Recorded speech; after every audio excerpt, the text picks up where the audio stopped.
This video I am going to talk about the command chmod. Let's go down to the command line and see what is the use of chmod command. So chmod is used to change the file mode bits. So file mode bits represents the privileges assigned to different set of users in a system. So when you take any Linux machine, this contains users, group and other users. So this user normally represents the owner of the file. Group represents the typical group, have an access to the typical file, and other users represents all other users available in the system. And basically when you take a file, this contains normally have different options.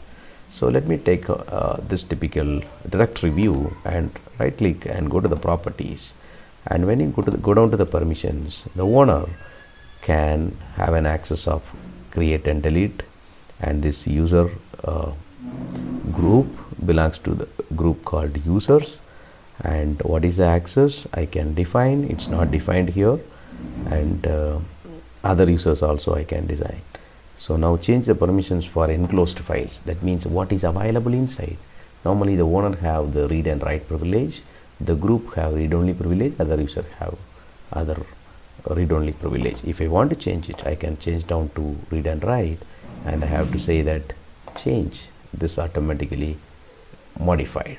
Okay, these are the basic permissions available for a user, group and others. Just go down to the manual page.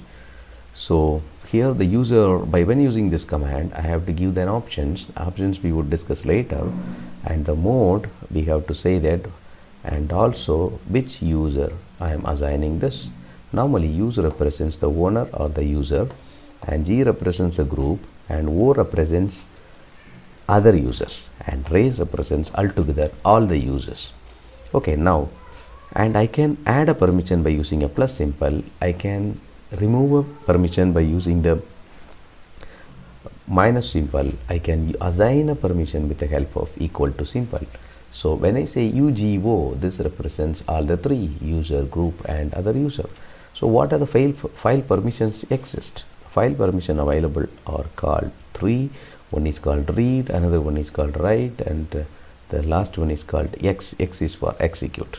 So now the file permissions we have is called read, write and execute.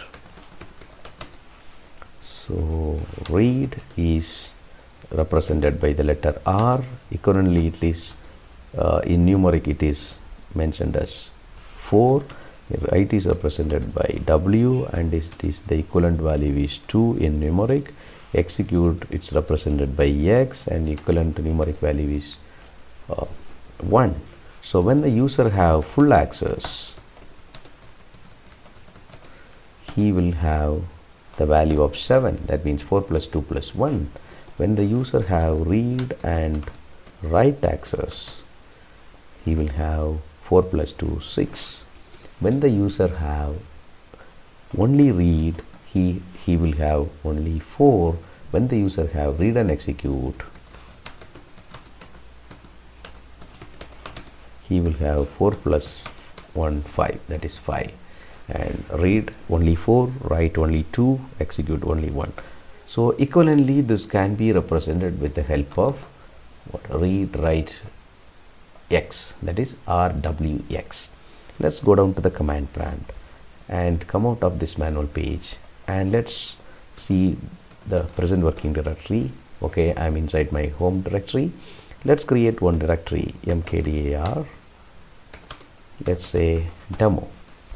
Okay, get into this demo and create couple of files. Touch, let's say file, I'm just creating 5 files.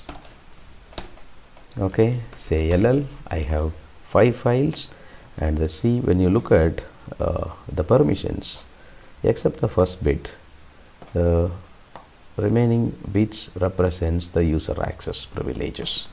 That is, the last 3 bit represents the other user permissions, so they can only read, The next 3 bits represents the group user privilege, that is the group users can only read, and this represents the privilege of the owner, and read write. Okay, he is not having the execute privilege. So since this is simply a text file, even we don't need that.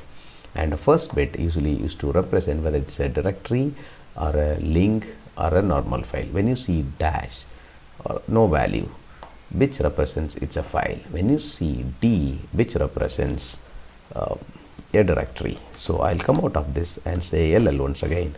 Now you can see the differences here. So D always represents a directory, and this hyphen represents a empty, that means it's a regular file. And instead of this D, if you are seeing L, you can assume that it is a link, okay, or otherwise we can call it a symbolic link. I will get into my demo and say LL. Now I have a list of files, file 1, file 2, file 3, file 4, file 5. Okay, now how to use this chmod?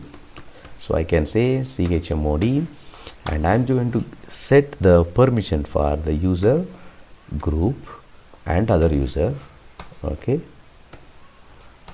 O plus read and write. Sorry, I have not mentioned the file name.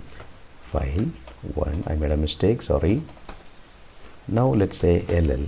Now look at the file 1, all the users getting read write privileges, that is owner get read write, group also can read and write, the other user also can perform read and write. I just wanted to remove this.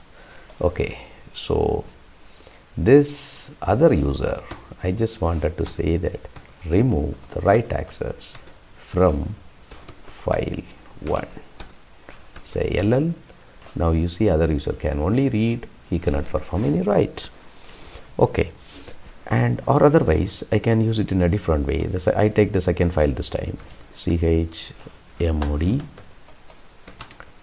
and I just wanted to modify the group access. So group equal to read write execute. So 3 privileges I give, and let's say file 2, say LL. Now you see the owner get read write, and the second group gets read write execute, and the other user gets only what? Read privilege. Once again I use chmod. This time I'm going to remove a typical privilege. Let's say G equal to read write execute. I am removing it for file 2. Say LL. Now it becomes read write, and again read. And equivalently I can perform this with the help of this numeric values 4 to 1. So how to do that?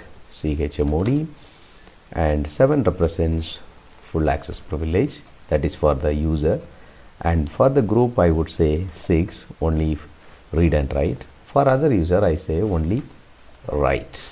And for file number 4, say LL. So when you look at file number 4, for owner gets read and write and execute permission, group gets read and write, and the other user get only read privilege. So now when you look at the previous command and this command, here by using only representing numeric values, simply I have said, okay, this typical user, owner gets full access, and the group gets only read and write, and other user gets only read access. So different permutation combinations you can use it, depends on your requirement. Have a nice time. Thank you.